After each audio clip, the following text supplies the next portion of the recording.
Commemorative speech. A lot of people who have inspired me during my lifetime. When asked to talk about the most influential person in my life, it is hard to choose between all the wonderful people I've met. But the person that comes to mind when I think of all the most influential person is a woman near and dear to my heart, stands out from all the others. My beautiful, loving, smart, understanding, strong mother is so inspirational.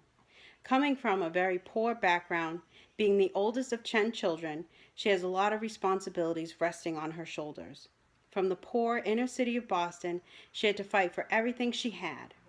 Her mother was a daughter of an Irish immigrant and had a number of different husbands, which led to instability, alcoholism, and drug abuse. From this background, she became an abusive mother. My aunt told me all the children would sit in a circle around my grandmother while she ate peanut M&Ms. Their mother would suck the chocolate off the candies and throw the peanuts down to the awaiting children to fight over. Because the family was so large, they lived in a duplex. What little food they had was kept in the mom's house with the younger kids at her side. The older children had no food in the pantry in their house, and at mealtimes they would have to go to their mother's side to be able to eat. Surviving this childhood helped my mother to become the strong woman that she is today. At 18, my mother became pregnant with me. My father, who was schizophrenic,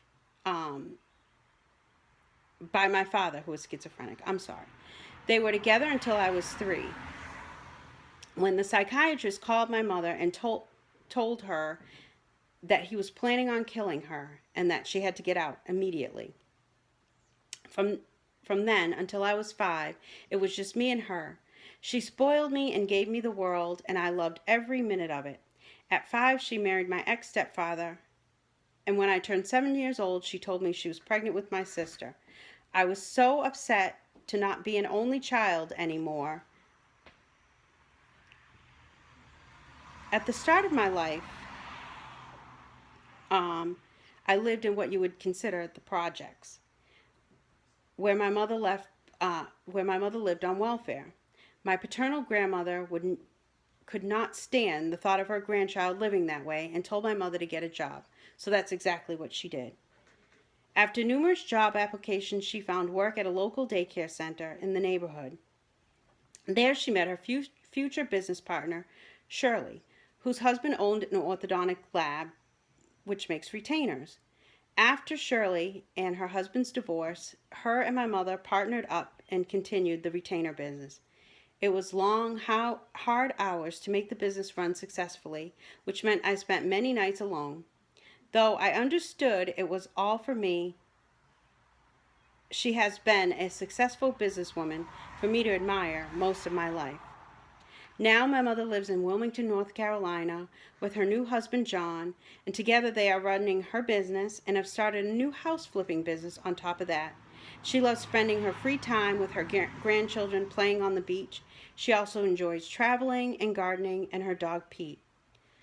From day one to the present time, my mother has overcome so much. A rough childhood, living in the projects, and numerous failed relationships could have torn her down and broken her spirit, but she showed her true character throughout and prevailed.